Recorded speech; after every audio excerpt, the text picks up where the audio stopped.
যে মানুষগুলো আপনাকে বারবার ভুল প্রমাণ করার চেষ্টা করে, ছোট করার চেষ্টা করে, তাদের সাথে কখনো কোনো তর্ক বিতর্কে জড়াবেন না। তাদেরকে এড়িয়ে চলার চেষ্টা করুন। আপনার মধ্যে থাকা ভালো গুণ, আপনার চরিত্র, আপনার ব্যক্তিত্ব, আপনার সততা, আপনার ব্যবহার, আসলে এগুলোই তারা সহ্য করতে পারে না। আপনার এই ভালো গুণগুলোকেই তারা ঈর্ষা করে।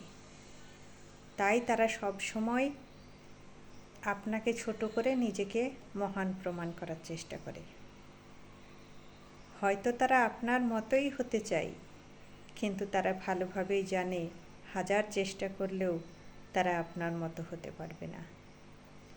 তাই তারা আপনাকে ঈর্ষা করে। আর সব সময় ঈর্ষার কারণ যে অর্থ সম্পদ তা কিন্তু নয়, ভালো ব্যক্তিত্বও ঈর্ষার কারণ হয়। আর আমাদের এই ভালো ব্যক্তিত্বই আমাদের সবার মাঝে থেকেও সবার থেকে আলাদা করে রাখে। প্রতিবাদ যে সব সময় ভাষায় হয় তা নয়, নীরব থেকেও প্রতিবাদ করা যায়, অ্যাভয়েড থেকেও প্রতিবাদ করা যায়।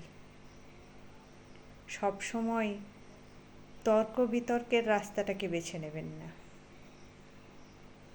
আপনার নীরবতাও কিন্তু আপনার এক ধরনের প্রতিবাদ।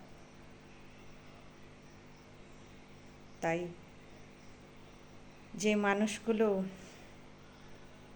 ইচ্ছে করে আপনার সাথে তর্কে জড়াতে চায়, তাদের প্রতিবাদ করুন আপনার নীরবতা দিয়ে।